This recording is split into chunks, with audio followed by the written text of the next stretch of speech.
Di episode kali ini, kita akan menyelami sebuah kisah luar biasa dari masa lampau, sebuah cerita fakta sejarah yang penuh makna dan tak banyak diketahui dengan judul Ketika Samarkand menjadi pusat dunia Islam, bagaimana Samarkand menarik ilmuwan, pelukis, pemikir dari timur dan barat.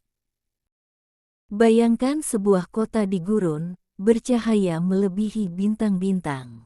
Bayangkan sebuah kota di tengah gurun yang lebih bercahaya dari bintang-bintang.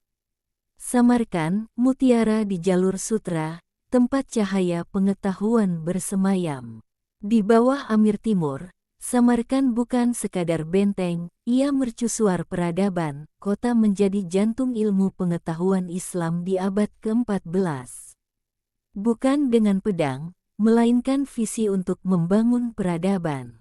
Para ilmuwan Persia berdiskusi dengan filsuf India di aula berhiaskan kaligrafi. Di luar, pelukis Cina menggoreskan warna di dinding madrasah megah. Samarkand menjadi pertemuan pena, kuas, dan akal. Universitas Ulugh Beg, titik pertemuan langit dan bumi. Bintang dipelajari bukan untuk menebak nasib, tapi memahami ciptaan. Dari sinilah Samarkand memanggil dunia dengan pena, bukan pedang. Menara biru dan kubah emas bersinar di malam Samarkand, namun di balik kemegahan itu, ada sesuatu yang tak semua orang tahu. Ilmu menjadi kekuatan baru, dan kekuatan selalu menarik bahaya. Beberapa ulama mulai gelisah, merasa ada yang bergeser. Mereka melihat bintang-bintang lebih dihormati daripada doa. Malam-malam di perpustakaan dijaga, sebab ada yang iri, ada yang mengincar.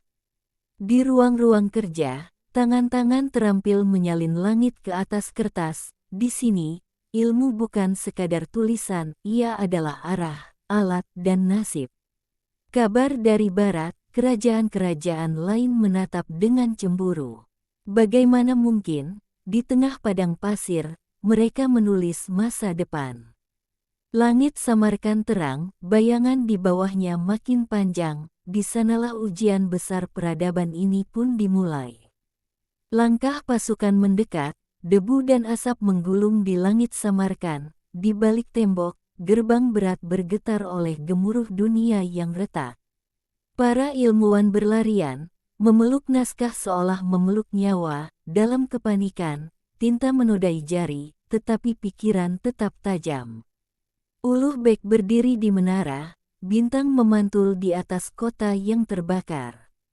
Ilmu dan kekuasaan tidak pernah sejalan, gumamnya ke angin malam.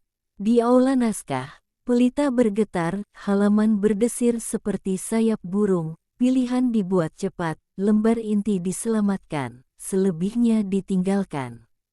Seorang pelukis menahan tangan yang gemetar, menyelamatkan warna dari api. Garis terakhir ditarik, bukan pada kanvas, melainkan pada pilihan yang pahit. Fajar kelam merayap, nafas para pembawa naskah membentuk kabut tipis. Di kaki menara, murid-murid berikrar tanpa kata, cahaya harus keluar dari kota. Pasar malam Baghdad berkilau, seorang pengelana menatap sebuah kitab tua. Ia membuka sampul bertuliskan, ditulis di Samarkand, di bawah bintang yang sama. Air matanya jatuh ketika membaca pesan tersembunyi dari Ulugh Beg. Di aula terang, para pemikir berkumpul di bawah sinar matahari Samarkand. Seorang cendekia Persia menyodorkan naskah, debat dimulai dengan tenang. Ulugh Beg menunjuk bintang, langit siang membingkai alat pengamatan. Seorang filsuf India menimbang argumen, kesunyian dipenuhi logika. Seorang pelukis Tiongkok menyiapkan pigmen, alat ukur menjadi modelnya, garis-garis menjadi bintang, geometri berubah jadi cahaya di atas kertas. Di perpustakaan, pesan Ulugh Beg tertera halus di pinggir naskah. Pengelana Andalusia menutup mata, ia mengerti, Samarkand hidup dalam pengetahuan. Pengelana itu ternyata Ulugh Beg, terjaga kembali dalam pengetahuan, bukan waktu.